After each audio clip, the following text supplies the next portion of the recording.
Bias can masquerade as protocol. On a sun-blistered rural highway, two white deputies pull over a black woman in a silver rental, citing a missing plate. Despite a clear temporary tag in her rear window, she looks like any unremarkable traveler, ripe for intimidation. Deputy Kettering and Wilcox expect obedience. They have no idea she's a U.S. Army lieutenant general, her silence masking decades of clandestine command. When her calm refusal to exit without cause leads to the drawing of a weapon, they unknowingly unleash forces that will upend their world in ways they can't yet imagine. Before we go any further, comment where in the world you are watching from, and make sure to subscribe, because tomorrow's story is one you don't want to miss. The narrow road unspooled like an old ribbon laid out across the belly of the countryside, framed on either side by tall grass swaying in the breeze and leaning wooden fences that hadn't been repainted in years. The air was warm, thick with the scent of dust, pine bark, and the sun-baked hush that came only after long stretches of untouched quiet. Lieutenant General Ayanna Trask, dressed in civilian clothes and seated behind the wheel of a silver rental car, watched the landscape with a gaze trained not by curiosity, but by habit, her eyes always moving, always measuring, always 5 seconds ahead of anything that might require a response. She wore no uniform today. No ribbons, no insignia, no visible rank, only a plain charcoal blouse buttoned to the collar, dark slacks neatly pressed, and a black wristwatch that kept to Eastern Standard Time no matter what road she was on. Her posture was upright, but relaxed, her body language composed with the kind of deliberateness that came from decades of silent command. On the seat beside her, resting against a slim leather folder, was a sealed envelope stamped with a federal routing label. The contents weren't dramatic, a post-briefing summary, an internal update, but the weight of that document wasn't in the paper. It was in the room it had come from, a soundless vault of stone and steel where surveillance programs were discussed without names, and foreign ops were debated by people who would never be asked to explain them. She had just left such a place that morning. She'd flown in, driven the route herself without aid or driver, attended the meeting without fanfare, and said only what needed saying. There were other officers, uniformed and upright, who spoke more freely, eager to add to the conversation. Ayanna didn't need to. The moment she leaned forward in her seat and made her point, everyone else stopped talking. Now the sun rode high behind her, casting elongated shadows across the fields as the land stretched outward in both directions, empty and unconcerned. It was beautiful country in its way, wild and unhurried, but to Ayanna it was also the kind of terrain that demanded something quieter than caution, something like readiness. She had moved through combat zones that felt more predictable than places like this, where the wrong glance or the wrong tone could turn into something far heavier than what was written in any law book. It wasn't war she anticipated out here. It was the fragile discomfort of unacknowledged power. Her eyes moved to the mirror at the same moment the flashing lights appeared behind her. Red and blue, reflexively rhythmic. A sheriff's cruiser eased into view, close enough now to cast a pulse across the interior of her car. There was no siren, no sudden bark of the speaker, just the unmistakable request for her to pull over. Without speaking, without shifting her expression, Ayanna clicked on her blinker and brought the car down to a steady glide, steering it carefully toward the gravel shoulder where the roadside gave way to tall weeds and the skeletal remains of an old fence post. She placed the gear in park, turned off the engine, and lowered her window halfway before placing both hands squarely at the top of the steering wheel. She didn't reach for her bag, didn't search for paperwork, didn't twist in her seat to look behind her. Not yet. She waited, letting the wind carry the buzz of insects through the open air, listening for the rhythm of boots on gravel. 2 doors shut in near-perfect unison behind her. Then came the footfalls. They approached slowly. One figure cut left, the other right, each flanking her vehicle with the kind of choreographed ease that came from repetition, not training. The first deputy, a broad-shouldered man with a closely shaved head and mirrored sunglasses, walked with a forward tilt to his frame, as if he wanted each step to announce more than his uniform already did. The second deputy, leaner, stayed a few feet back on the passenger side, watching, listening. He didn't speak, but his presence was measured, less brash but no less assured. The first deputy rapped twice on the glass with the knuckle of his index finger. Not hard enough to startle, just enough to make it clear that patience would not be part of the exchange. Ayanna turned her head toward him, keeping her hands still. Her expression was unreadable. Not indifferent, just composed. He leaned slightly toward the window, his sunglasses masking his eyes. License and registration. His voice was flat, impersonal. Not impolite, but far from courteous. She met his tone with one of her own, evenly measured and stripped of anything that could be mistaken for fear or defensiveness. "Certainly, officer," she said. "May I ask the reason for the stop?" He hesitated a beat longer than protocol called for, his mouth shifting slightly before he answered. "You're missing a rear plate." Ayanna's eyes didn't waver.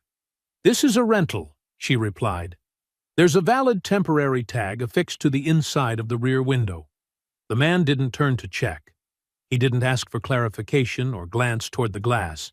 Instead, he straightened just slightly and responded in the same flat tone, now shaded with an edge of indifference. "Still required to be mounted visibly. That's the law." Her voice didn't change. "You're welcome to confirm the tag, officer. It's clearly displayed." The second deputy shifted closer to the passenger side, hands resting on his utility belt. He still hadn't spoken, but the air around them changed. It didn't hum with urgency. It slowed, like tension gathering weight. "You local?" the first deputy asked, voice tighter now, the question abrupt. "No," Ayanna replied, her gaze still steady on him. "I'm passing through." "Where you headed?" he asked, the rhythm of the exchange no longer routine.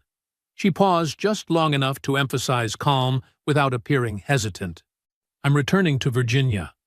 "That's a long drive," he said, his tone flattening again, less curious than confrontational. She inclined her head slightly, the answer quiet, direct. "Yes, it is." The silence that followed felt deliberate, as if he were waiting for something she hadn't offered. An explanation, an apology, a shift in her tone.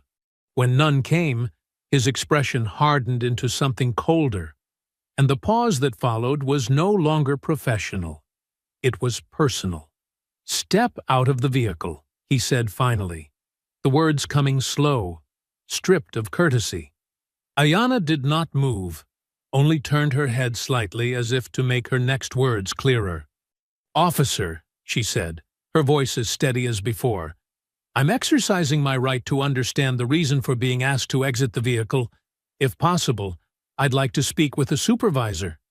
That request landed like a stone dropped in a quiet room. The second deputy finally shifted from the passenger side, taking a step forward, while the first deputy's posture stiffened noticeably. She had not raised her voice, had not leaned back or recoiled. She had simply spoken with the poise of someone who expected the law to be respected. And yet, it was that composure that seemed to press against something brittle in the deputy's pride. "You think you know how this works?" he asked. The question curled in something sharp. Ayanna didn't respond to that. She had already said enough. He took one step back from the door, not in retreat, but to reassert physical dominance, letting his hand settle deliberately close to the butt of his sidearm. The silence around them stretched taut, thinner than paper, thicker than air. Then, with a voice that no longer held the shape of duty, he delivered the final warning, not as a procedural necessity, but as threat. "Ma'am," he said coldly, his tone drained of all neutrality. "Step out now, or we make you." The moment hung there, suspended, as though even the surrounding landscape recognized the shift in tone and lowered its breath accordingly. The wind that had been moving lazily across the fields seemed to pause. The second deputy, still without having said a word, moved closer to the passenger side, his hand drifting with casual precision toward the clasp of his holster. The other one, the one still standing at her window, now leaned in and tapped the glass again, this time not with the knuckle of two fingers, but with the flat of his palm. The sound was louder, harder, a kind of punctuation that didn't ask. It told. Ayanna did not react to the noise. Her posture remained composed, her shoulders level, hands clearly displayed at the top of the steering wheel in the open afternoon light. The tap had not startled her, nor had the increasingly tense body language of the man outside her door.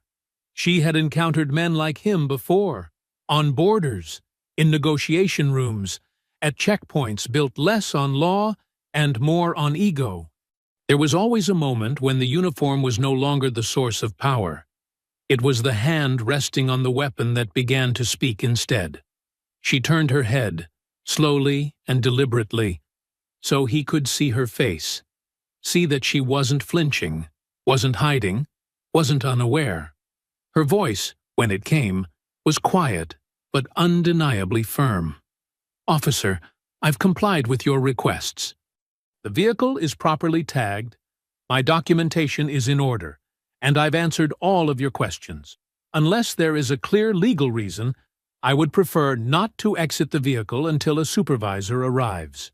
Her words were smooth, polished, informed by years of training in how to speak under pressure without inviting escalation.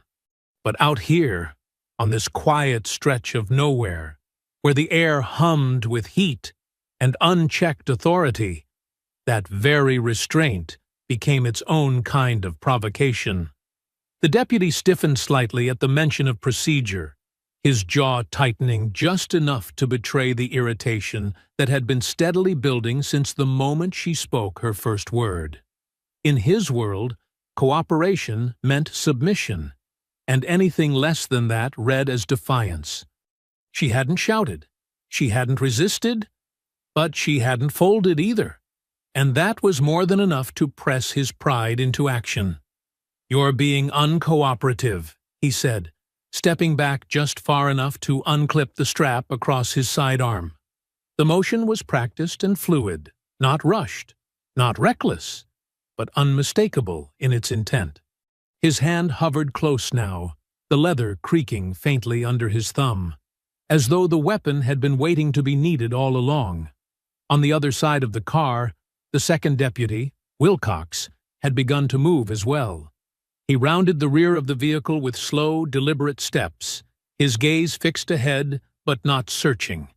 He didn't glance at the rear window, where the temporary registration tag sat clearly affixed and entirely legal. He didn't pause to check the paper, didn't reach for his radio, didn't call it in. Instead, he moved into position just behind her driver's side door, flanking his partner like a man who had done this routine enough times to know what came next. Ayanna didn't move. Her fingers remained still against the wheel, her eyes forward. She didn't plead or argue or escalate, not because she didn't know what was happening, but because she did. This moment was no longer about the tag or the plate or any policy they might pretend to reference. It was about their belief that they could do this, and that she would have no choice but to take it. Without another word, both deputies moved in at once. Kettering reached for the door handle and yanked it open with a force that made the hinges strain. The sun poured into the driver's seat, sharp and sudden, as his shadow fell across her lap. Wilcox stepped in almost immediately behind him, both men acting not as officers resolving a legal issue, but as men seizing control from someone who had dared to speak, like she had the right to be there. Ayanna was pulled from the car in a rush of motion that was fast but never uncontrolled. Their movements were too confident, too routine, to be improvised. Kettering gripped her left arm and twisted it behind her back, while Wilcox caught her right wrist and pulled downward, forcing her upper body to bend at the waist. Her knees hit the gravel with a sharp impact, and she felt the edge of stone pressing through the fabric of her slacks. One palm scraped along the coarse dirt, while the other was shoved into a cuff before she could even react. Not that she tried to. She didn't resist. Not in any way they could use. She didn't tense her shoulders or stiffen her spine. She allowed the weight of their hands, the force of their pressure, the insults muttered under breath to roll off her like water on iron. Her breathing remained slow. Her eyes remained open. And through it all, she said nothing. The sound of the second cuff locking into place rang louder than their footsteps, louder than the breath that escaped from their chests when they realized she wasn't fighting back. Kettering leaned in, close enough for her to hear the rasp of his voice above the cicadas. "Should have just done what you were told." She didn't answer. She didn't give him the satisfaction of fear or fury. Instead, as her cheek pressed into the gravel, she focused on what mattered. The badge number on his chest, 62117, and the vehicle ID painted just above the cruiser's rear fender, Unit 6A92. She noted the placement of their weapons, the callousness of their grip, the indifference in their execution. It was all recorded, not on any body cam, those would malfunction, she was certain, but inside the quiet archive of her mind. They hoisted her to her feet, her arms pinned behind her, her body dusted in gravel and silent defiance. Neither man looked her in the eye. Neither man asked who she was. She didn't offer it. And as they led her to the back of the cruiser, she kept her gaze on the horizon, already calculating how long it would take for this moment to begin unraveling. The cruiser's back seat was cramped, the hard plastic bench molded in a way that discouraged comfort and conversation alike. The cuffs bit into her wrists where they'd been fastened too tightly, the metal pressing into her skin with each slight shift of movement. The cabin smelled faintly of sweat, old vinyl, and whatever lingered from whoever had last been in the same seat. The air conditioning barely registered, as though even the vehicle itself considered her undeserving of relief. Neither deputy spoke as they drove. The road ahead stretched out in silence, broken only by the low hiss of tires rolling across coarse asphalt. Ayanna sat still, her back slightly tilted to accommodate the rigidity of her arms behind her. Her posture was not one of defeat. It was endurance, the kind that required no expression. She studied the route through the narrow grille between the seats, noting landmarks, road signs, the twist of the turn just before they pulled into a cracked lot behind a building whose windows glared with yellowing fluorescence. She did not ask where they were taking her. She already knew. Inside, the routine began. They guided her through double doors with worn blue paint and into a processing area that smelled of aging coffee and industrial floor wax. The woman behind the intake desk glanced at her with passing curiosity, then looked back at her screen, uninterested in asking why a woman with no visible struggle marks, no visible drugs, no screaming protest, and no ID was being processed like someone caught stealing copper wire in the backwoods. No questions were asked, not by the deputies, not by the clerk, not even by the sergeant who signed her in.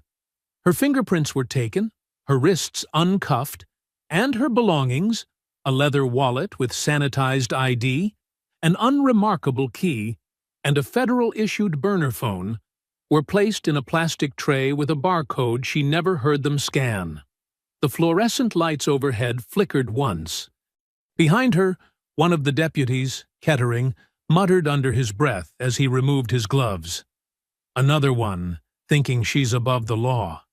The line wasn't meant for anyone in particular, but it was said loud enough to be heard by all.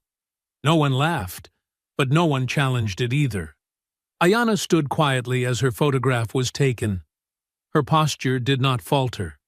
The camera flash barely registered. She was walked through another set of doors, this time into the cold, tiled corridor of a holding cell block. The hallway was quiet, the kind of sterile silence that swallowed sound. No questions, no calls, no options offered, no demands made. She had never once asked for a phone call, had never offered her name beyond the basic ID card handed over hours earlier. The name on that card, Elena Frost, was valid, if not real. The identity had been carefully constructed for situations like this, woven through enough federal systems to appear authentic, yet designed to dead-end the moment anyone tried to dig deeper. The deputy escorting her seemed almost bored by the lack of resistance. "You don't talk much, do you?" he said, though the words came out like a statement more than a question. She looked straight ahead and said nothing. The cell door clicked behind her, closing with a dull finality that would have rattled someone less prepared. The cot was narrow. The walls were concrete, painted over in institutional beige. She sat down slowly, hands folded, her eyes not fixed on the wall or the floor, but resting somewhere beyond the room itself. She had spent nights in bunkers without light, nights beneath steel ceilings listening to distant shelling echo across darkened valleys. This was nothing. This was quiet. Hours passed in pieces. A shift changed. A second. Voices moved past the hallway outside, hushed and low. No one came to check on her. The system didn't need to. It had done what it was designed to do: process, categorize, and forget. She listened to the rhythm of the vents, the mechanical hum of surveillance that might have been real or imagined, and let her body stay perfectly still. Not out of submission, but control. Her stillness had purpose. It always had. Eventually, the door clicked again. She was led back through the corridor, this time without commentary. The deputy in charge of her release barely glanced at the screen in front of him. He spoke to someone on the phone as he signed off the paperwork, nodding at something Ayana couldn't hear. The only word she caught was clear. And even that came with the shrug of someone who didn't care why a name turned up clean. Only that it did. No one asked her if she needed a ride. No one offered water or paperwork or a folder stamped with instructions. She was simply handed her belongings in a plastic bin, wallet, phone, keys, and walked back through the same doors she had entered under restraint, this time unshackled and unspoken to. Kettering was in the hallway outside the intake room, arms crossed, posture loose, face unreadable. He looked at her as she passed, but not with recognition. Only that familiar tightness that clung to men who expected consequences and didn't find them. She passed him without pause, without a word. Wilcox stood near the parking lot, his gaze lingering on the cruiser, then on her. He didn't speak either. He simply watched as she walked across the gravel to where her car had been towed and quietly returned by someone during the night. The keys clicked smoothly into the ignition. The engine turned over without hesitation. She settled behind the wheel with the same steady hands she'd held on the wheel hours earlier, her spine tall, her breathing measured. No questions asked. No identification confirmed. No supervisor called. Just silence. She drove away slowly, the tires crunching against gravel before finding pavement again. The early morning light stretched long across the road ahead, the horizon wide open and waiting. She did not look back. Morning settled over the sheriff's department in uneven streaks of light that filtered through the narrow front windows, cutting across dusty surfaces and revealing fingerprints on glass that hadn't been cleaned in weeks. The scent of burnt coffee hung low in the air, mingling with the faint tang of boot polish and old paper. Inside the bullpen, monitors buzzed quietly and keyboards clacked in uneven rhythms, the early shift unfolding with the dull inertia of a routine too old to be examined. At first, it was small. A flicker here, a missing entry there. The arrest report for the previous night didn't register in the digital system.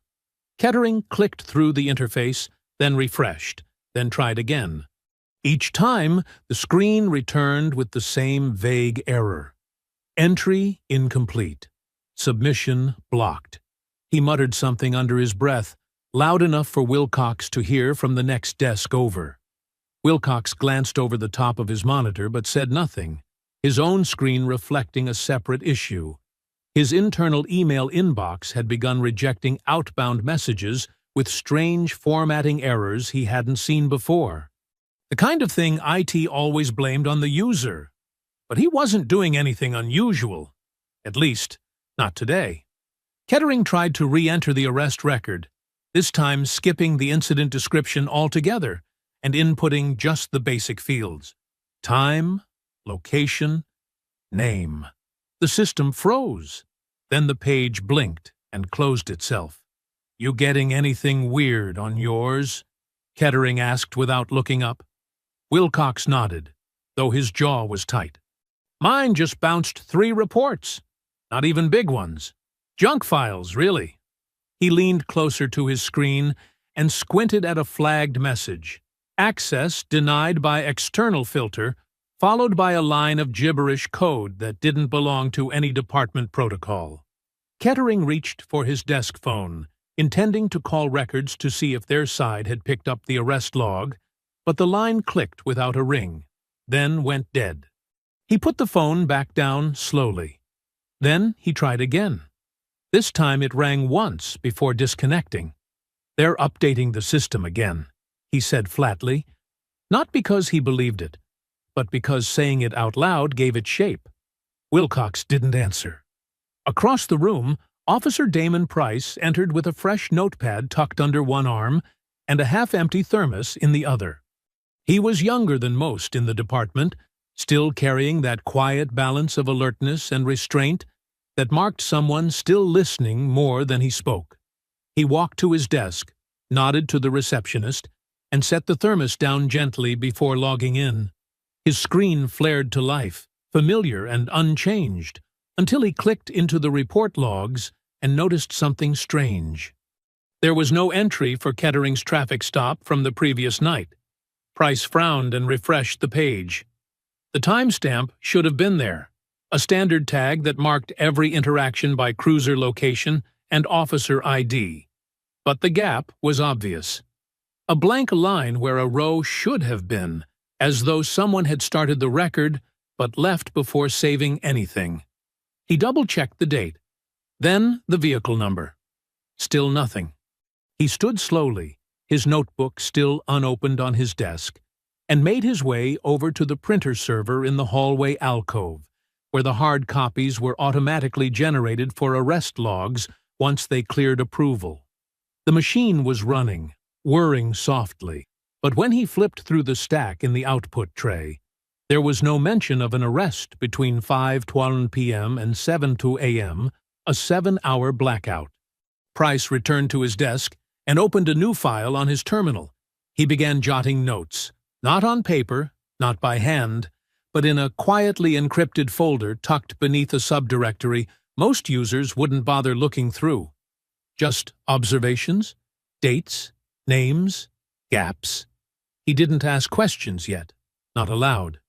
But his eyes scanned the office differently now, catching the way Kettering's brows were furrowed with something less than frustration and something more than technical error. The way Wilcox kept checking over his shoulder, eyes landing briefly on Price before flicking away again. Later that day, Kettering's background check, a routine security update submitted for his participation in a state task force rotation, came back flagged. Not denied. Not rejected. Just paused. Pending verification, it read, followed by a non-local routing number that no one recognized. When he called personnel to follow up, the voice on the other end seemed confused. "There's no reason it should have stopped there," the woman said. "It didn't even hit the flag protocol. It just rerouted." Kettering's voice dropped. "Rerouted to where?" "I don't know. she said. "It disappeared after the first scan. System says it was redirected for clearance review, but that's federal, not ours." He hung up and stared at the handset for a long moment before standing and walking out of the room. Wilcox didn't follow. Back at his desk, Price finished typing a summary of the discrepancies. No timestamp for the booking, no intake video logged, no cruiser dash footage assigned to the record number. He had seen plenty of errors in this system, but never all at once, never overlapping in a way that erased a full arrest from every internal log. He saved the document. Then he copied it to a second folder and encrypted it again. If anyone was watching, he made sure they saw only a young officer typing up routine notes, maybe writing a report, maybe planning a call. Just another quiet day in a quiet office. But inside his mind, something had shifted. The system wasn't broken. It was being pushed. And someone, somewhere above their pay grades, was already pushing back. The morning sun filtered through the vertical blinds like a spotlight no one had asked for, laying thin stripes across the department's report room where the fluorescent lights always buzzed slightly louder than anyone wanted to admit. Inside, the hum of tired conversation and hollow keystrokes was broken only by the occasional muttered curse from a printer that hadn't worked properly since the last election. Officers moved with the slow, sluggish pace that marked paperwork days, when the hours were longer and the stakes felt low, at least on the surface. But something was different today. The email came in just after 9 a.m., its subject line stripped of urgency, masked in the careful language of internal review. Request for supplementary materials. Body cam footage. Incident report. Number 54107. It had been addressed to Wilcox, but the CC field had included the sheriff himself, as well as the regional internal affairs liaison. The request was specific, narrowed to the time frame of the previous night's traffic stop and the immediate aftermath. It named both deputies and cited the cruiser unit by its vehicle number 6A92. Wilcox stared at it longer than necessary, as if hoping it would disappear if he refused to blink. Kettering, already hovering beside him with a paper cup of stale coffee in hand, leaned over and scanned the message quickly. He didn't say anything at first, only took a long sip and looked away toward the evidence room door where a single red light blinked above the server cabinet. "They're just fishing," he said finally, though his voice carried none of its usual bravado. "Probably a mistake." Wilcox didn't respond. He clicked the internal drive link attached to the report log, trying to retrieve the video feed from his body camera. The screen loaded slowly, then stopped. A system error popped up in an off-gray box. File not found. Access denied. He tried again, this time searching through the raw footage log manually by timestamp. There was something there. A partial file, marked as corrupt. The duration listed at just under 11 seconds. No audio, no visual, just static. Beside him, Kettering folded his arms and leaned in. "Where the hell's the rest of it?" "I don't know," Wilcox muttered, clicking through nested folders, his face tightening with each failed attempt. "It was there. I remember syncing it. I watched the upload finish." "Then you did it wrong," Kettering snapped, the words sudden and louder than necessary. Heads turned from two desks down. "You always rush through the sink. I told you to check the confirmation." Wilcox turned to him, his tone low but taut. "I checked it. You saw me. It was there last night." "Well, it's not there now," Kettering shot back. "So either the system's broken, or you screwed it up." Neither man said anything for a long moment, each staring at the screen as if silence might conjure an answer. The partial clip was useless, a flicker of static and half a timestamp, with no visual ID, no ambient sound, no image of the suspect, just digital noise that might as well not exist. Worse still, Kettering's own feed wasn't missing. It was marked as pending review, but locked behind a restricted file status they didn't recognize. It had a federal prefix, not state, not local. That fact made them go quiet again. In the hallway outside the admin wing, Officer Damon Price passed by slowly, a fresh case file in one hand and a flash drive tucked into the palm of the other. He didn't linger, didn't glance toward the open door, where the tension crackled between the two senior deputies, but he heard enough. The raised voices, the clicks of frustration, the unmistakable sound of men watching something slip out of their control and trying not to admit it.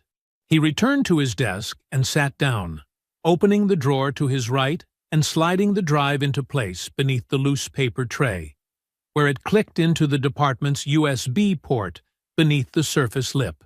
He opened the backup tool he had installed quietly weeks earlier, a local archive folder that copied report logs, timestamp inconsistencies, and file deletion histories with every new entry. It wasn't official. It wasn't even standard. But it worked. He began pulling down the records that had been altered in the past 24 hours. 6 files marked as modified, 4 marked incomplete, and 1, the body cam file from Unit 6A92, listed as force deleted by restricted user ID. He made a note of the UID hash string. Then he saved it again, locally and off-site. Across the country, the halls of a concrete security annex in Northern Virginia ran cold and silent under the weight of reinforced glass and badge-locked doors. Ayanna sat in a briefing room with no windows, a cup of untouched coffee in front of her, and a single screen alive with rotating displays, encrypted intel fragments, redacted transcripts, operation logs. A quiet tone sounded in her earpiece, followed by a 2-word message that scrolled in clean white font across the screen embedded in the wall. Phase Y complete. She didn't react, didn't smile, didn't nod. She closed the folder in front of her, slipped the sealed packet into her shoulder bag, and stood. Back in the sheriff's department, Wilcox stormed out of the report room, his face unreadable. Kettering stayed behind, muttering to himself and staring at the screen as if it might offer him a way out. In another part of the building, Officer Price pulled the flash drive from his terminal, slipped it back into his pocket, and closed the screen with a slow, practiced movement. The gaps were growing now, but someone was watching everyone. The address listed on the release forms led them to a cul-de-sac at the edge of the county line, where the pavement grew thin and the houses wore the same tired architecture. Low roofs, peeling paint, and yards that sloped with neglect. The house itself was one of those ranch-style shells with a faded blue door and a dry hedge curled around a porch that hadn't seen a broom in weeks. The mailbox leaned toward the road like it had given up trying to stand straight. Kettering sat behind the wheel, one hand tapping the steering column, the other clenched in his lap. Wilcox stared through the passenger window at the house's front step, his face locked in a squint that failed to find anything out of place, because the place was already empty. They'd driven here on instinct, on the gnawing feeling that something had slipped out from under them. "You think she's still here?" Kettering asked, though his tone already carried the answer. "No," Wilcox said, opening the door and stepping out. He moved up the driveway, slow and methodical, eyes scanning for movement through the cracked blinds. There was no car, no curtain twitch, no mail by the door. No sign of anyone having lived there recently. He knocked anyway, more out of habit than belief. No answer came. Kettering joined him a moment later, standing just behind the porch rail. "You sure this is it?" Wilcox nodded once. "It's the address on file. Matched the release form." They stood there in silence, side by side, both staring at a house that offered no explanation. "Could be fake," Kettering muttered. Wilcox didn't argue. He was already thinking it. A tag that didn't check. A name that didn't flag. A report that disappeared. a file that wouldn't open. He reached for his phone, stepping off the porch with the vague urgency of someone who didn't want to say what he was about to do. He opened his contact list and scrolled until he reached a name marked only as JT, Clearinghouse. The man who picked up spoke with a tired rasp, the kind worn in by years of state-level clearance handling. "This is Wilcox. I need to run a confirmation through the firewall," he said quietly, glancing toward Kettering to make sure he was still out of earshot. Name came up blank on a routine stop. Full prints, no hits. Said she was Elena Frost. There was silence on the other end. Then, "You have her DOB?" Wilcox rattled it off. "Hang on," the voice replied. A soft clicking followed. A moment passed, then another. When the voice returned, it was different, flatter, more mechanical. "We're not showing anyone by that name matching that print set. No match on birth date either. You sure you scanned her?" "Yes." "Well," the voice said, hesitating, "her file didn't vanish. It was never visible." Wilcox paused. "Meaning?" "Meaning," the voice continued. "She's not in our system. Not on paper. Not in the index. If you tried to pull her up anywhere outside your internal log, you'd hit a wall. You were routed off automatically. I'm not supposed to say this, but if that happened, someone upstream wanted it that way. She's got shielding on her identity. Real shielding. Above my clearance." The call ended without a goodbye. Wilcox lowered the phone slowly, looking down at the sidewalk like it might offer him clarity. It didn't. That night, far from the shadows of the small-town sheriff's office, the sterile lighting of a federal complex washed across glass conference walls and polished floors that smelled faintly of paper and steel. Inside one of the rooms, Ayanna sat opposite Director Caney, whose expression never changed, not even as the final report on her desk flashed complete. The folder sat open between them, the contents clipped and sealed under layers of classified routing slips. He watched her for a moment longer before speaking, his voice as calm as hers had been on that roadside hours earlier. "They moved as expected," he said. "No surprises in protocol. No escalation outside projected thresholds." "They broke their own threshold," she replied, her hands folded lightly on the table. "With no provocation." Caney nodded. "That's what makes it usable." She didn't nod in return. She just waited. He tapped a pen once against the folder. "Are you ready to initiate full reversal?" Her answer was immediate. "Yes." Outside the door, two analysts walked by without glancing into the room. One held a tablet marked with a live routing key for 3 active review points. The other carried a sealed envelope headed to Cyber Intelligence Command. Nothing about the room suggested anything unusual was happening. That was the point. Reversal wasn't about chaos. It was about silence, recalibration, removal. Back in the small county office, Officer Price stepped into the locker room, the buzz of fluorescent lights overhead washing pale across the linoleum floor. His shift was over, but he had lingered, waiting for the night crew to filter out, for the hallway to go quiet. When it did, he opened the top drawer of his locker, checked the inside for tampering, then pulled out a padded envelope that hadn't been there earlier. There was no name, no return label, only the shape of a plastic drive inside. He slit the seal with a key, pulled the drive out slowly, and turned it over in his hand. No markings, no instructions. He slipped it into his backpack, zipped it shut, and walked out the back door without a word. No one saw him go, but someone had made sure the right hands were holding the wrong truths. And the next movement, quiet, exact, irreversible, had already begun. The gravel beneath their tires crunched in long, deliberate rhythms as the cruiser slowed to a stop outside the modest single-story home on the edge of the county. A house so unremarkable in appearance it might have vanished from memory the moment you looked away. The lawn was clean but unkempt, as though trimmed with intention, but not fussed over. No flag on the porch. No decorations in the windows. The kind of house that said nothing about the person inside. And that, in itself, said everything. Kettering turned off the engine and let the silence settle between them. Wilcox didn't reach for the door handle immediately. Instead, he stared at the house, at the drawn curtains, at the porch light that wasn't on, even though the sky was already fading into dusk.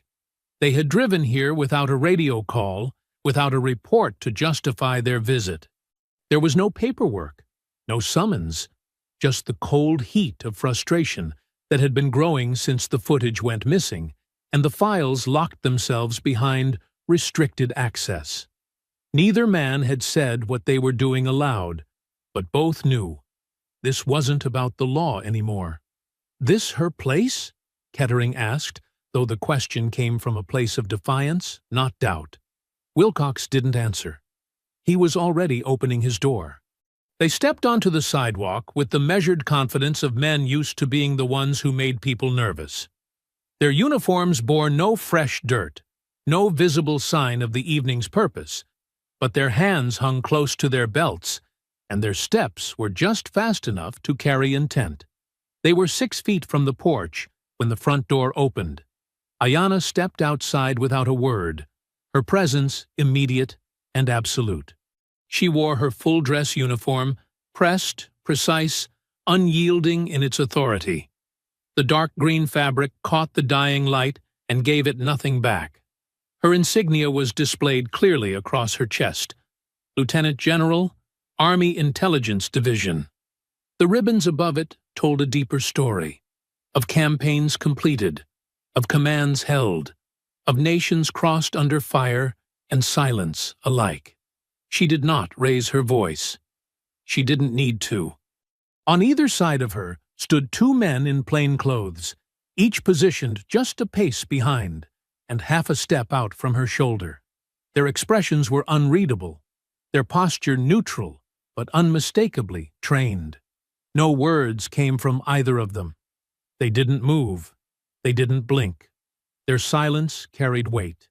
The deputies froze at the base of the porch, Kettering's mouth opening slightly before closing again without a sound.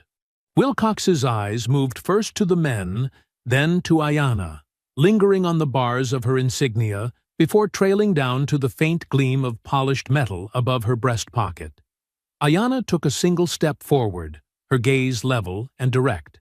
"This," she said, her voice calm and controlled, "is the last time you come near me." There was no threat in her tone, only a certainty that neither man could mistake. Her words didn't rise. They didn't have to.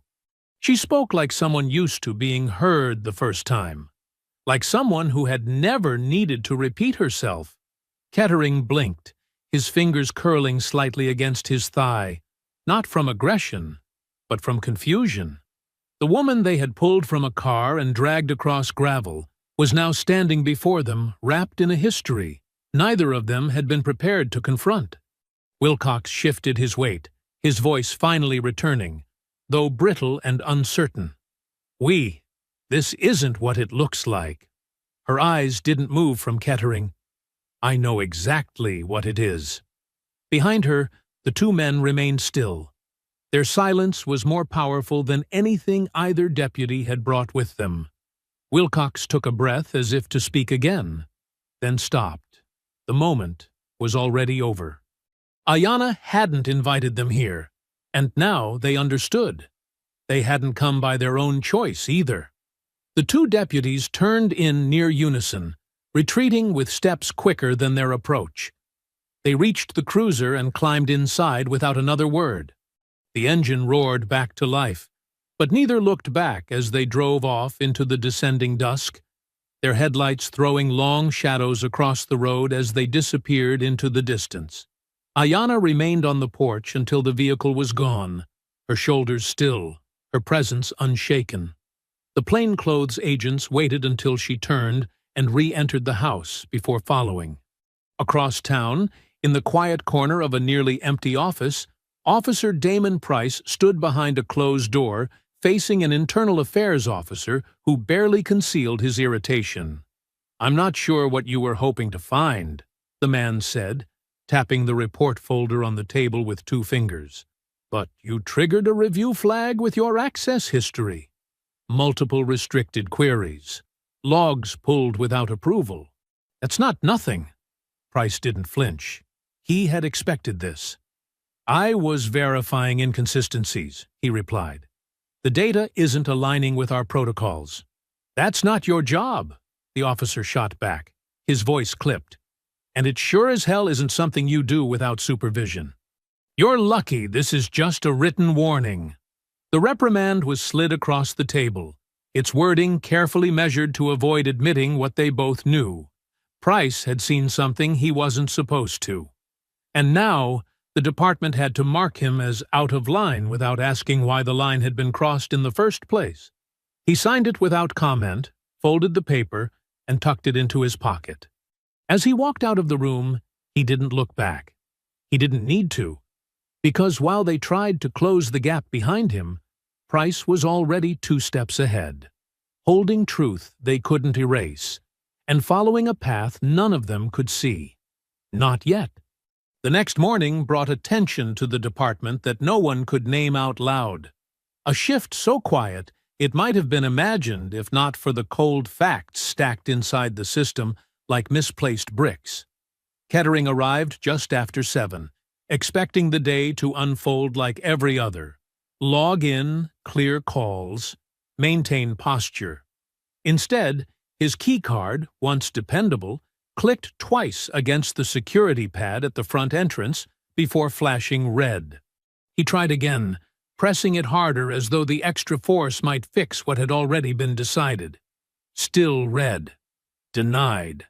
He knocked on the glass, and the desk sergeant buzzed him in manually, his voice crackling through the intercom with a hesitation Kettering hadn't heard before. "Might want to check your login when you get in. Systems have been touchy this morning." Touchy wasn't the word for it. At his workstation, the terminal greeted him with a lockout screen. Not expired credentials, not a forgotten password, but a full access restriction stamped with a 3-letter clearance code he didn't recognize. It didn't ask him to reset anything. It didn't even give him the option. Just a sterile gray message box that said, "Administrative lock. Contact Security Administrator." Below that, the text flickered once before resolving into a number he didn't dare call in front of anyone else. Wilcox walked in a few minutes later, his face paler than usual, the dark circles under his eyes more pronounced. He didn't speak as he approached his desk, didn't even glance at Kettering, just sank into his chair and opened his email like a man waiting for confirmation of something he already knew. What greeted him wasn't subtle. 5 notifications blinked in his inbox, each from a different department node.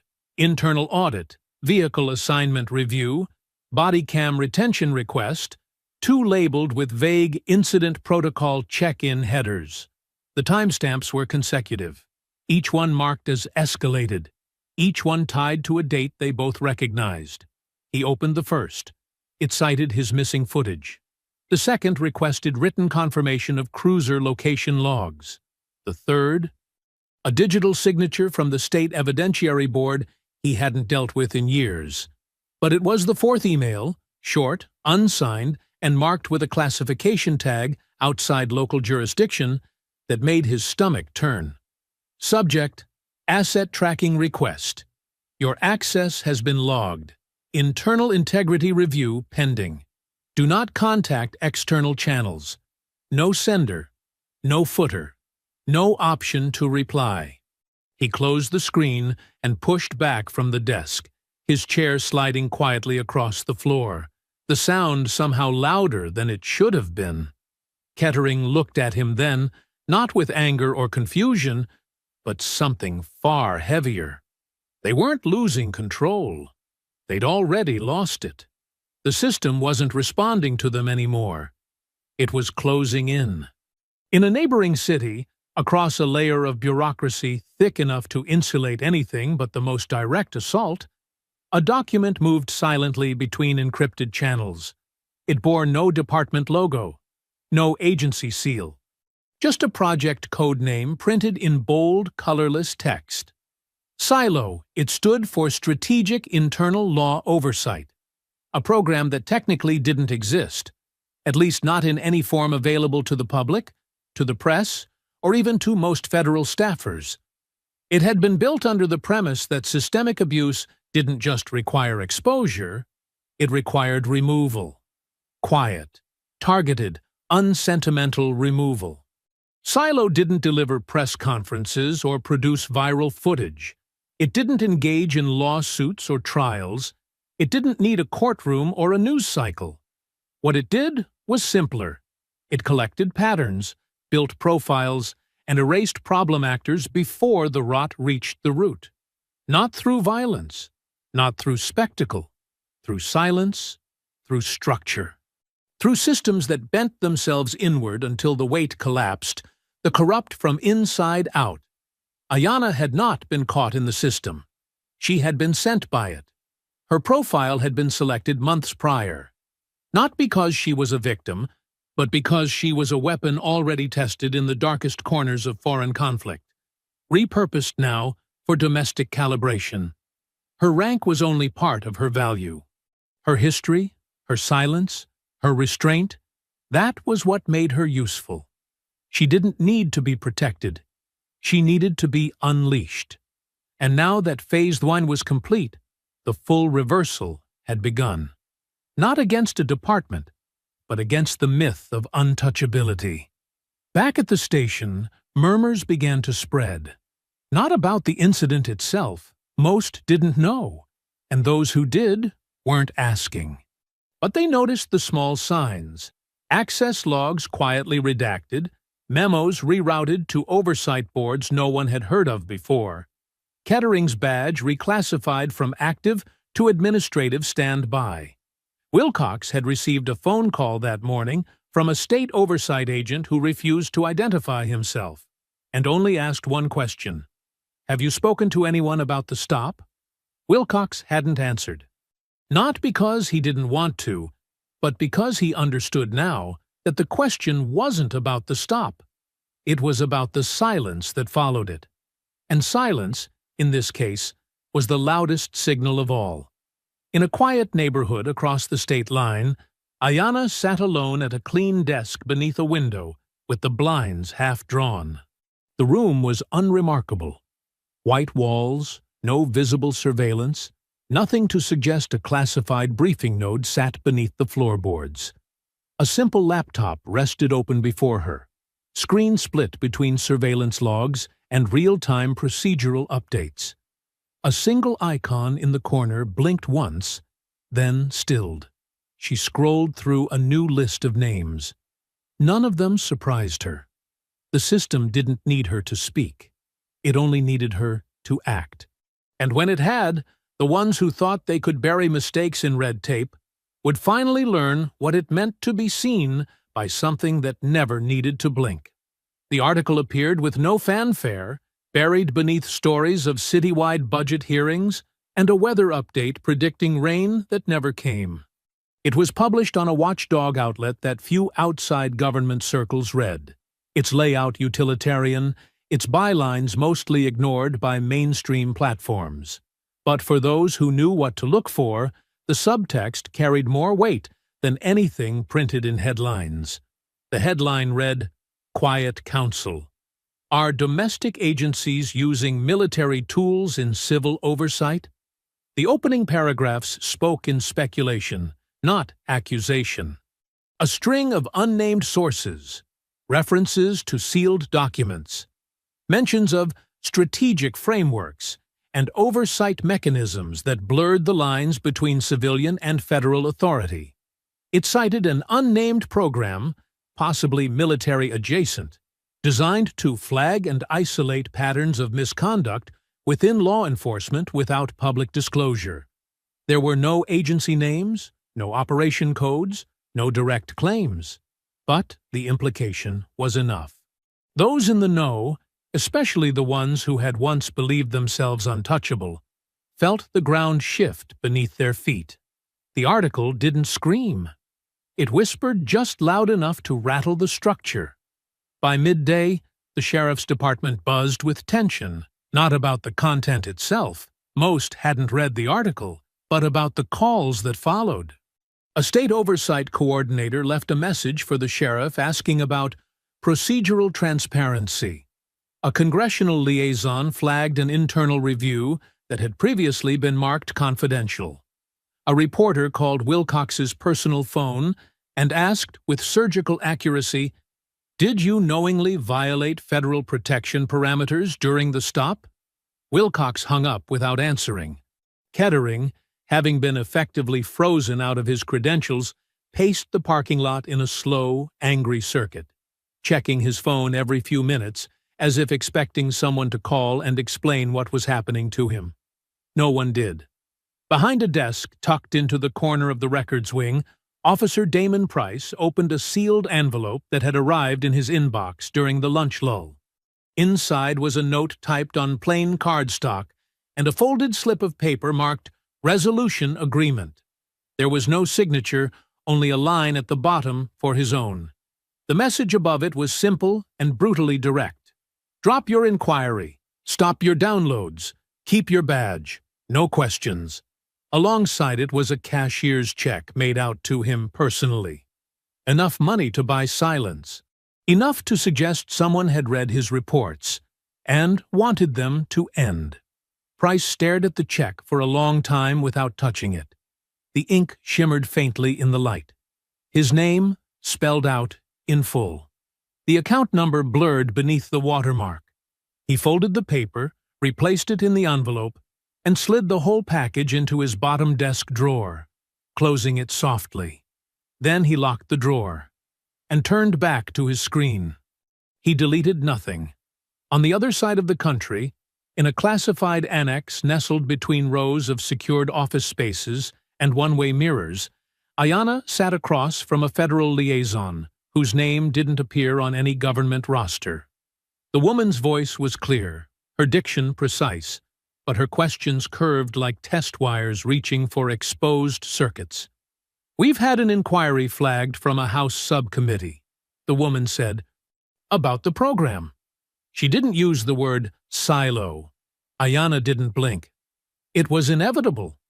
They're calling for a policy freeze. They want all Phase 2 assignments reviewed for legality. "They can review what they're allowed to see," Ayanna replied. The liaison paused. "And the part they're not allowed to see? We'll do what it was designed to do." The woman across from her studied her face for several seconds, then folded her hands atop the manila file she hadn't opened once. "There are concerns about operational ethics." Ayanna leaned back slightly, not as a retreat, but to draw a line. There were no concerns about ethics when officers broke the law in daylight. There were no hearings when bodies went cold and files went missing.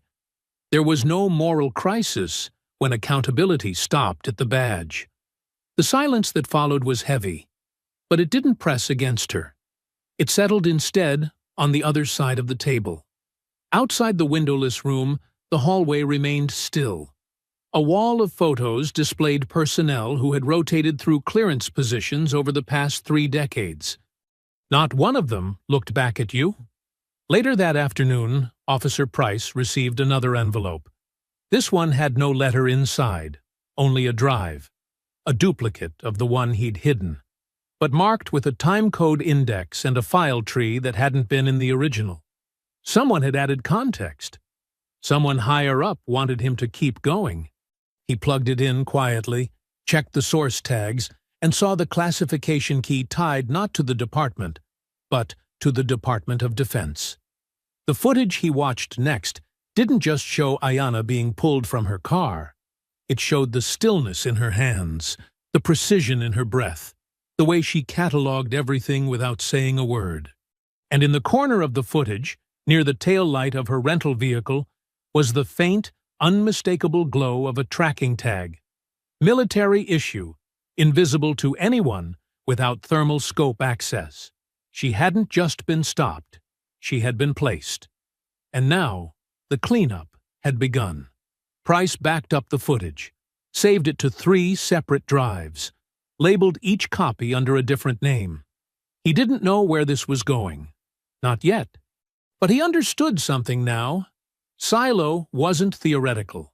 It wasn't an overreach. It was a test that had already passed. The backlash would come. The oversight committees would posture. There would be noise. But noise wasn't a threat to something built to move through silence. Kettering sat in his car at the edge of an industrial lot just off Highway 9, a place where the skeletal remains of half-built warehouses leaned into the wind like old men too tired to stand. The last light of the day was starting to bleed into the edges of the sky, casting the cracked pavement in a dull bronze hue that caught every oil stain and rust fleck like a photograph half-developed. The space was deserted except for a few wind-blown scraps of cardboard and the distant whine of a semi braking on the far-off overpass. It was the kind of place people used for transactions they didn't want traced, just outside the county line, surrounded by nothing, with the perfect amount of plausible deniability. Inside his car, Kettering had been sitting for over an hour. The engine was off, windows cracked just enough to let the fading heat seep in. Though it didn't seem to bother him, he hadn't touched his drink. Something amber in a plastic cup he picked up from a gas station 3 towns back. It sat in the cup holder, like an unused alibi. His thumb hovered over the screen of his phone, the message thread open and glowing faintly against the fading light. At the top of the screen, a name stared back at him. Marcus Venn, capital ledger. He had hesitated before typing the message, and then again before sending it. The man was no friend, no ally, just a voice with reach and a history of diving into places where he wasn't supposed to be. That made him dangerous, but also necessary. The message had been simple. Off record. Need to talk. Something happened in the department. Federal-level cover-up. Real story.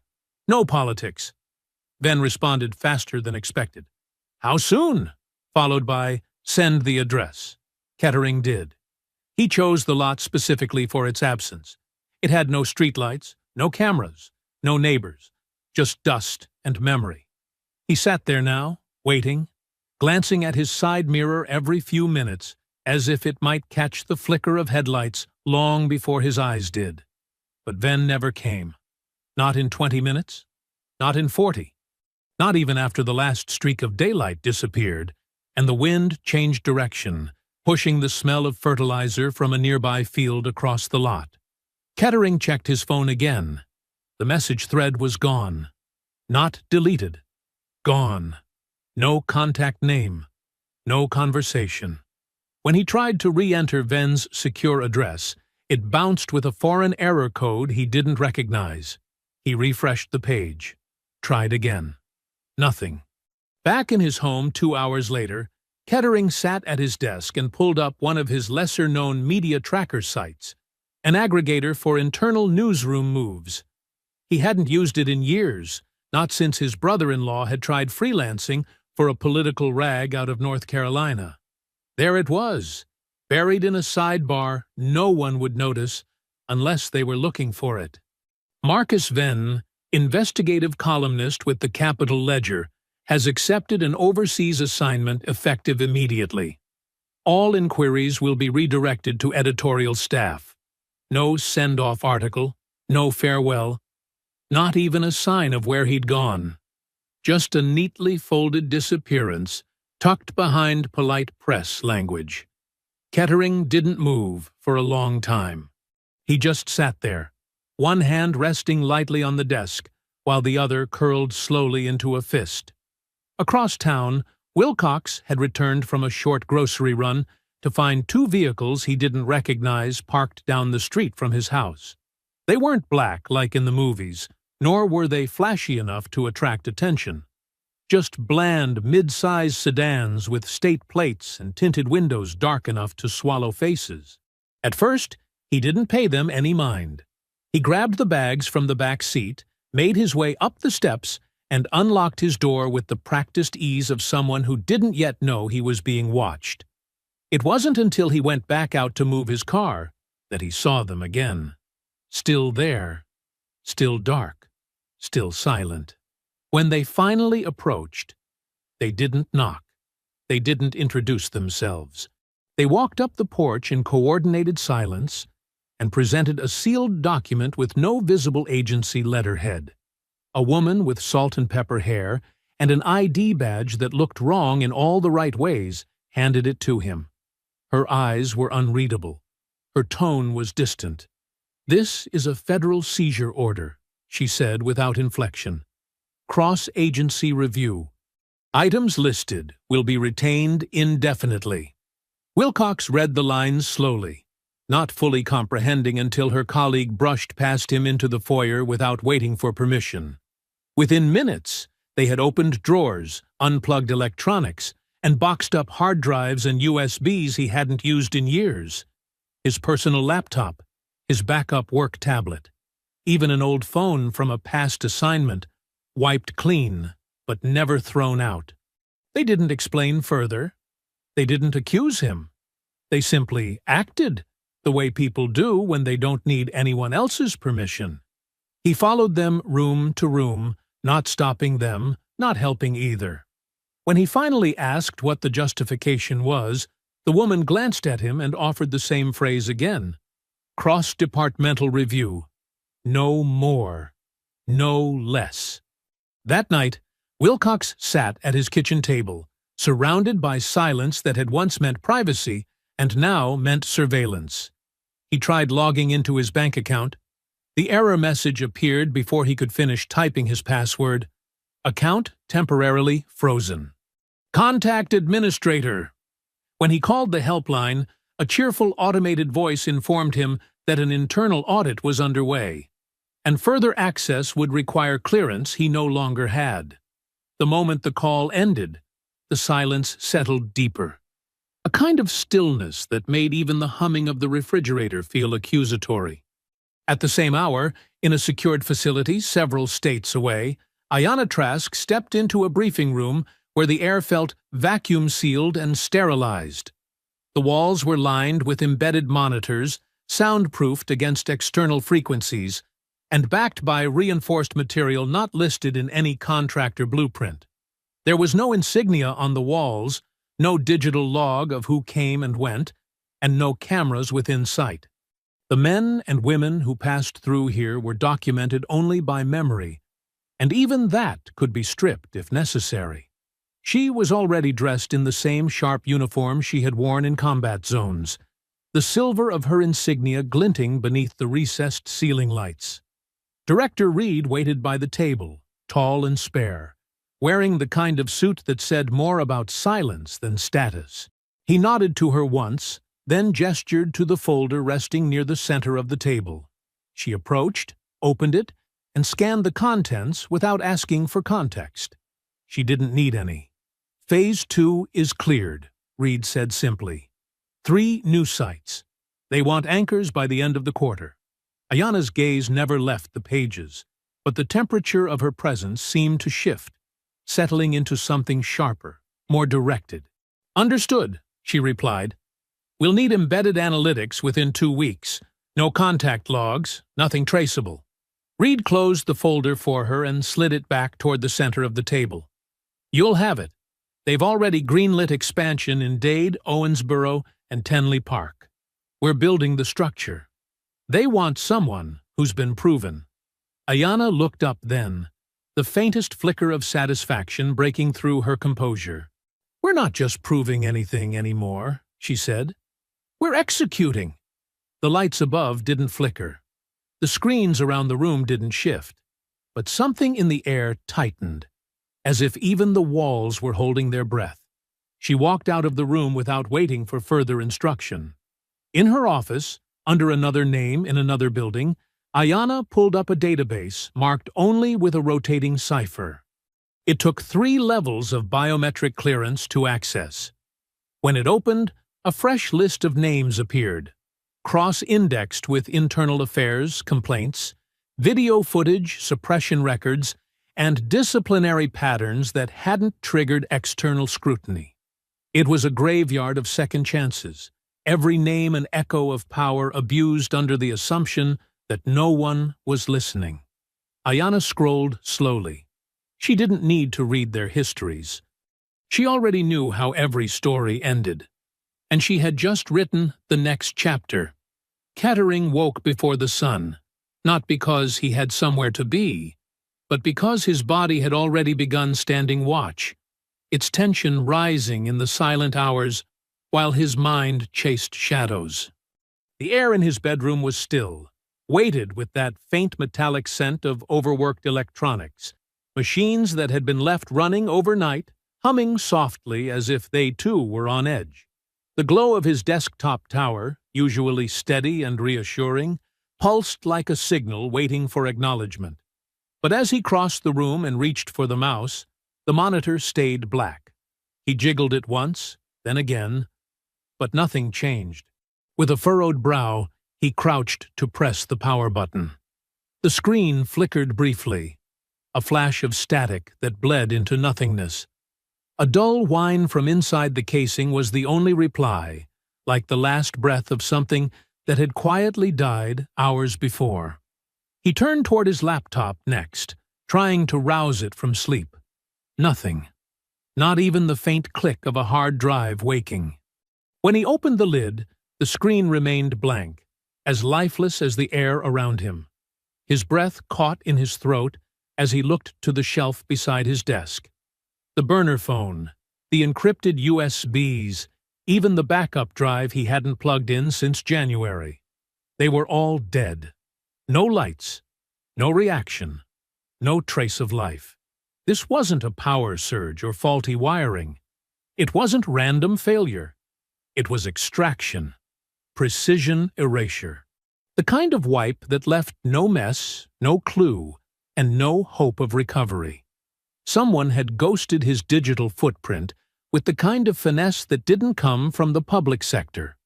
And as that thought crystallized in his mind, he realized the deeper implication. They were no longer trying to cover something up. They were punishing the idea that he had tried to reveal it.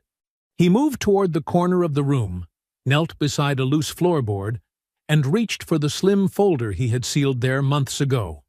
Inside were copies of what he had salvaged, the first draft of his report, a transcript of Wilcox's side comments after the arrest, and the redacted call logs that had always felt too clean.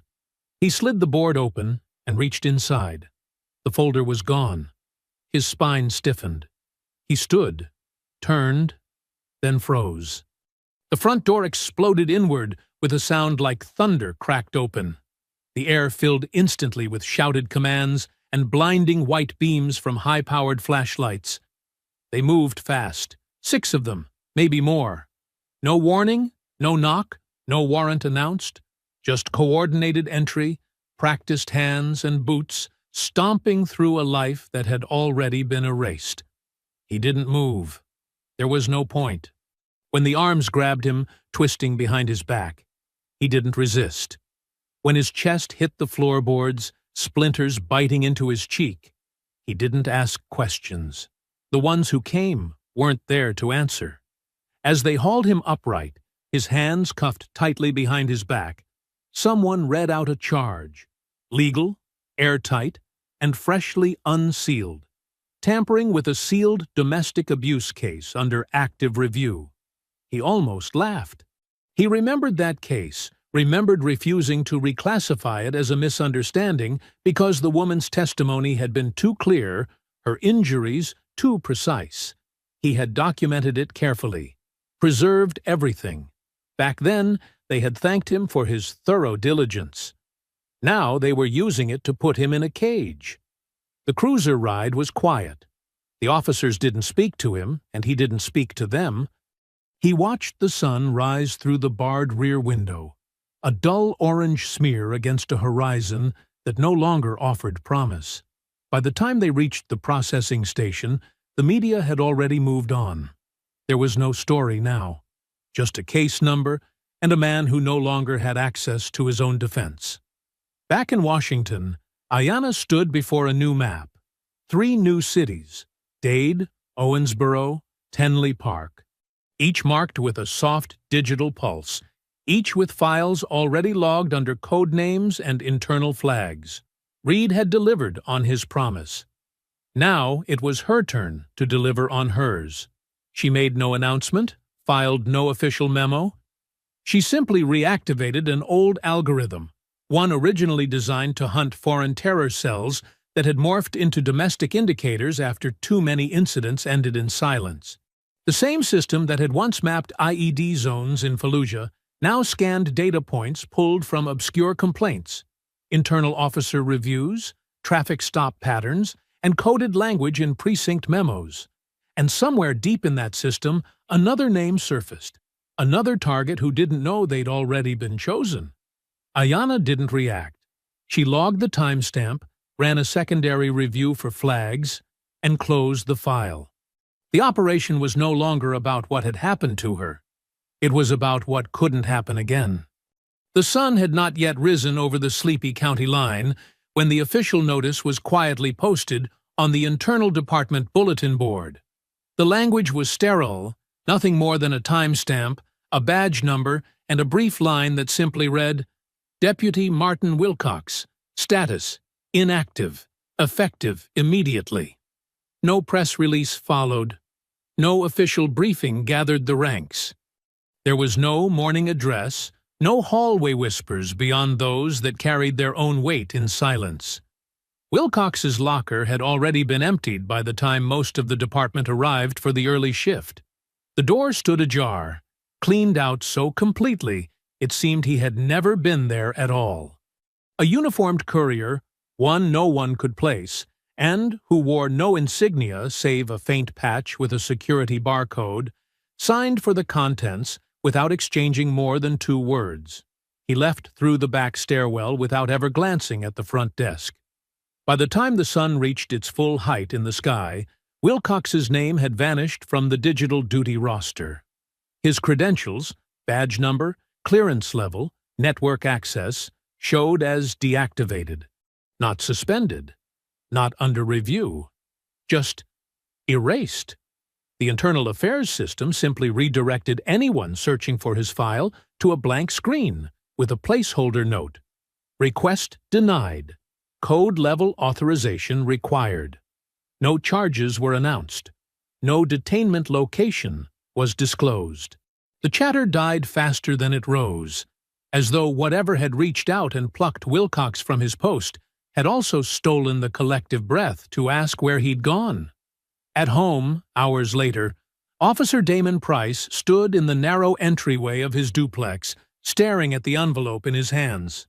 It was unmarked, folded from thick ivory stock that didn't feel like mail so much as a message. There was no return address, no postage, not even a seal. Just his name written in sharp black ink across the front. He had retrieved it from his mailbox instinctively, not thinking much of it until the weight shifted in his fingers. He closed the door softly behind him, peeled off his jacket, and set the envelope on his desk beside his untouched dinner. His eyes didn't leave it as he pulled out the chair and sat down. The room around him was quiet, his living room light casting long shadows over the carpet. The TV still paused from earlier when he'd abandoned the news out of disgust.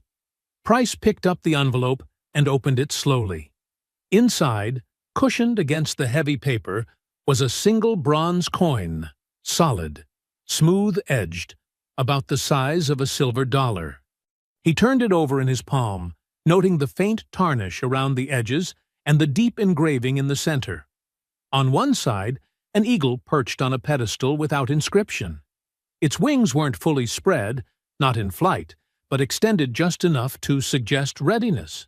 On the reverse side, one word was stamped clean into the metal. Silo. There was no letter, no context, no explanation. But the meaning struck him with absolute clarity. This was not a reward, not a thank you, not even a warning. It was an acknowledgement. He had been seen. He had been measured.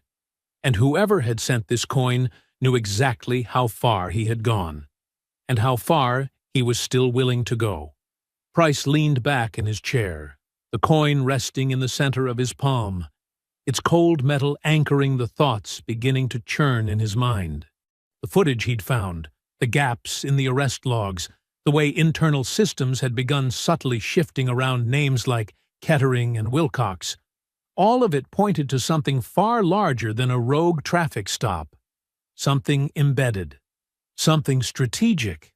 Now, one of the men involved was gone, and Price, without ever calling a number or forwarding a file, had been contacted. He took a deep breath and closed his fingers around the coin, feeling its weight press against his skin.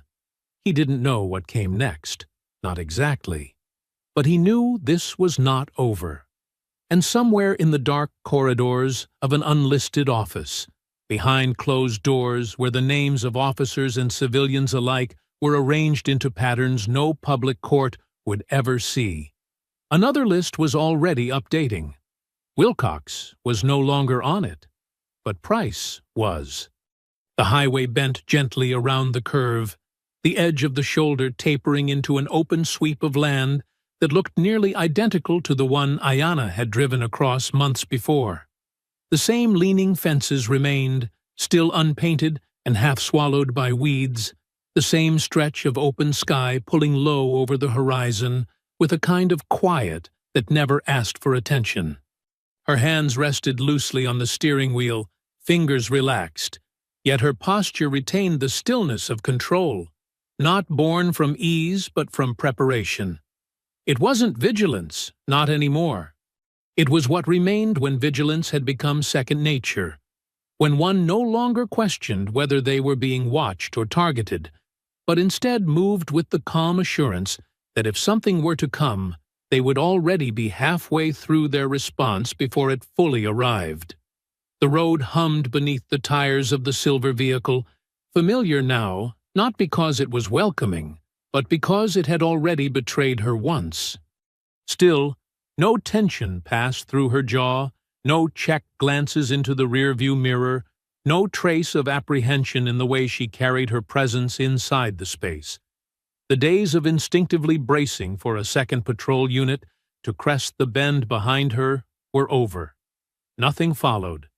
There were no radio bursts echoing from somewhere just out of sight, no casual intimidation pacing her speed from 2 lanes back, and no eyes watching from a cruiser's glare. This time, the road stayed clean behind her. At the mile marker where it had all changed, she signaled and turned without hesitation, the gravel rising beneath her tires with the same dull crunch as before. The only difference now was the meaning behind the act. Then it had been the sound of surrender, forced, involuntary, demanded by voices louder than protocol and more arrogant than law. Now it was a sound of return, not for closure, not even for memory, simply for presence, for ownership, for the quiet that followed when silence had been earned rather than imposed. She pulled into the rest stop without slowing her rhythm, the turn fluid, unbroken, and parked beneath the shadow of the same rusted shelter where months earlier she might have hesitated. She left the car running, engine barely audible beneath the wind brushing through the high grass. Across the lot, beside a black SUV with tinted windows and no plates, stood Reed, dressed in plain clothes that made him look like someone forgettable, which meant everything about him was deliberate. He didn't wave. He didn't approach. He waited. Ayanna exited the car, her steps measured not in urgency but in exactitude, a precision of pace that spoke of someone who never once believed her job ended at a desk. She joined him beneath the shelter, the wooden slats of its roof creaking faintly above them, the smell of pine, dust, and something warm and electric in the air, the kind of scent that drifted through static just before a storm. Reed didn't look at her when he spoke. His gaze remained fixed somewhere on the horizon, as if watching for a pattern only he could detect. "You're still the best field star," he said, voice low but certain, not out of formality, not even out of flattery, but as a fact handed down like any other detail in the chain of operation. Ayanna did not smile. There was no satisfaction in her reply, only clarity. "I know." Her eyes stayed forward, fixed beyond the lot, beyond the roadside, even beyond the moment. There was no ego in her response, just the acknowledgement of what had always been true. She had not been tested in that roadside takedown. She had been deployed, and now that deployment had ended, not in headlines, not in indictments, not in trials, but in removals so clean they would never be connected to her name by anyone who didn't already understand how power truly moved. Behind them, several states away, the last loose ends of the incident were being swept and boxed beneath layers of clearance that could not be pierced without consequence. James Kettering remained in a secure holding facility where even the guards assigned to his block rotated out before they could ask too many questions.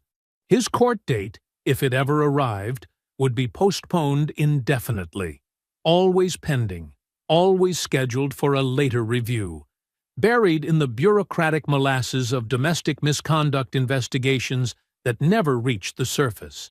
Martin Wilcox had been disappeared with more subtlety. His detainment had not registered on any standard enforcement watch list. The local press hadn't caught wind, and even his own family had received no notice, no visit, not even a call.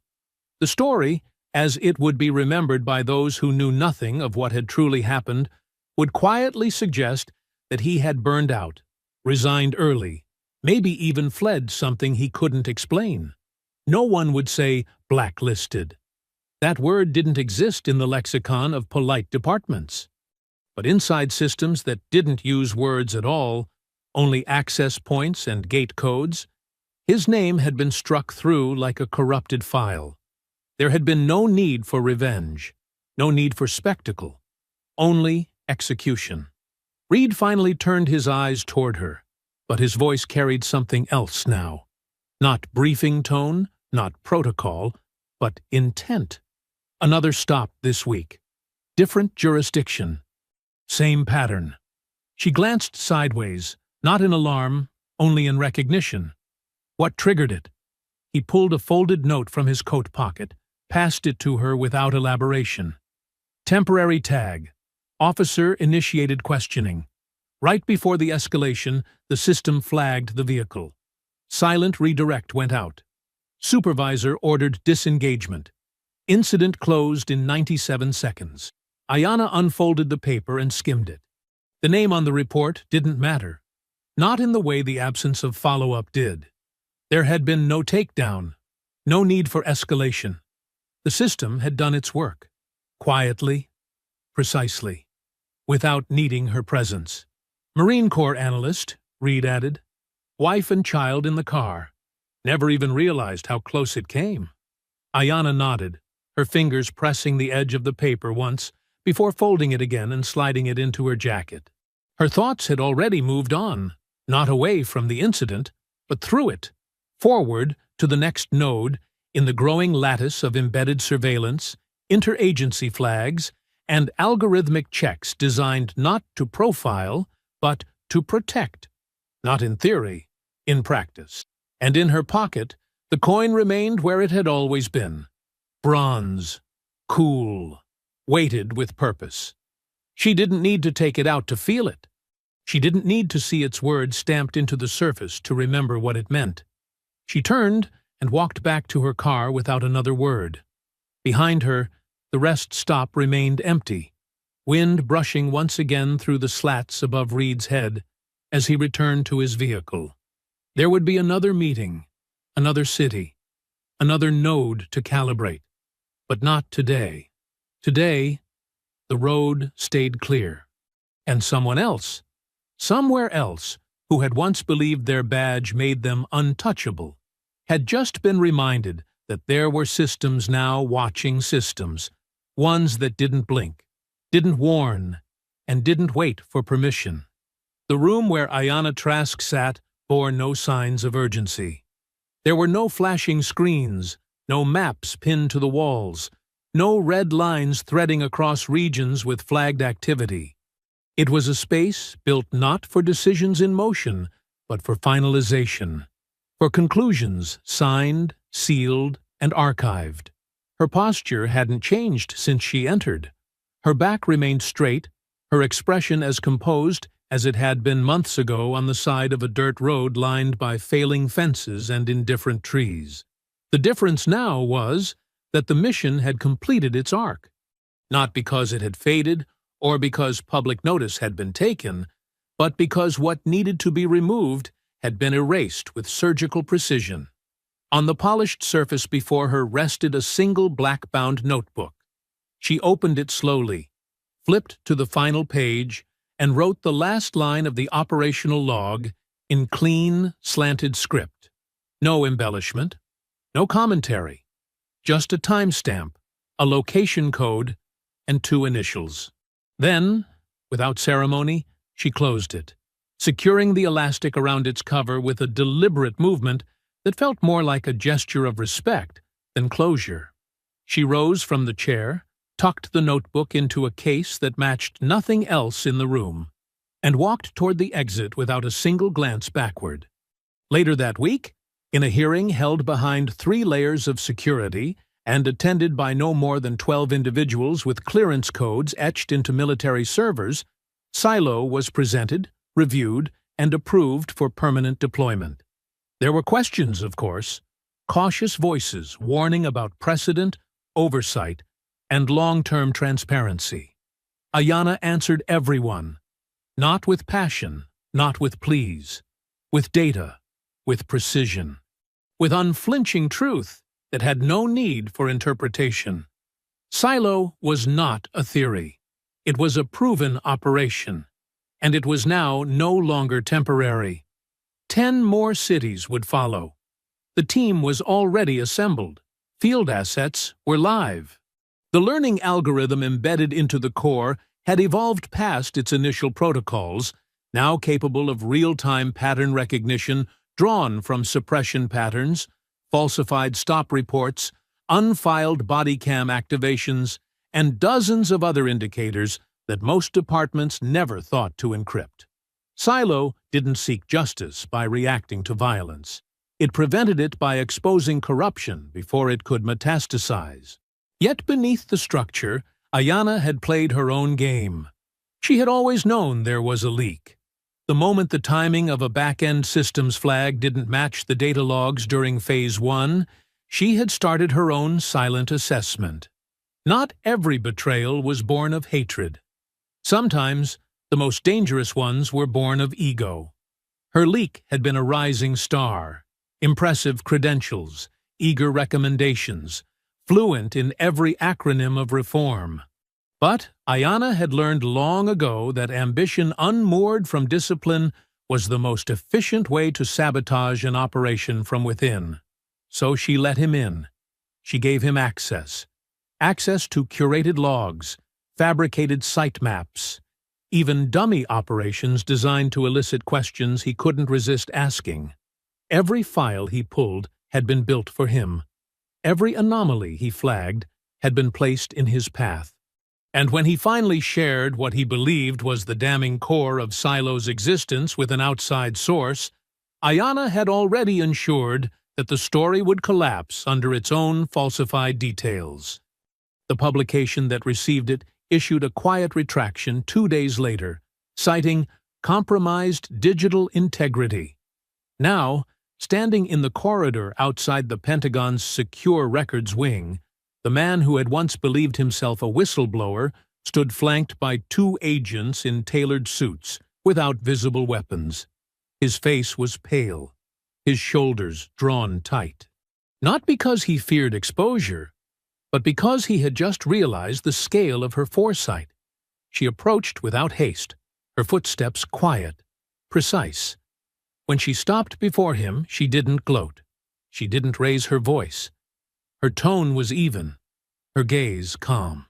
"Silence is the strongest signal," she said, her words landing with the gravity of a completed sentence, rather than the opening of a debate. He opened his mouth to respond, but whatever words he might have offered died in the air between them.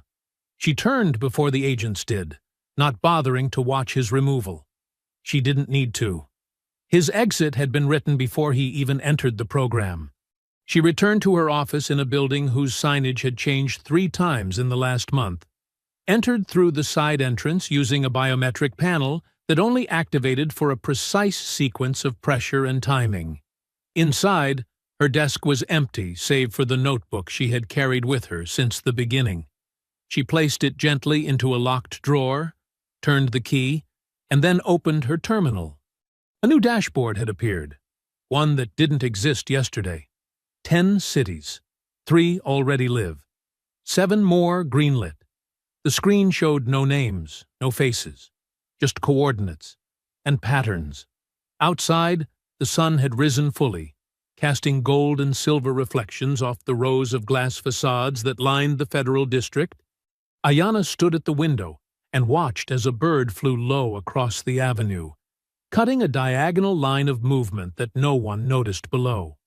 Behind her, the system was already scanning a new report. Somewhere in another jurisdiction, another badge had crossed a line it thought invisible.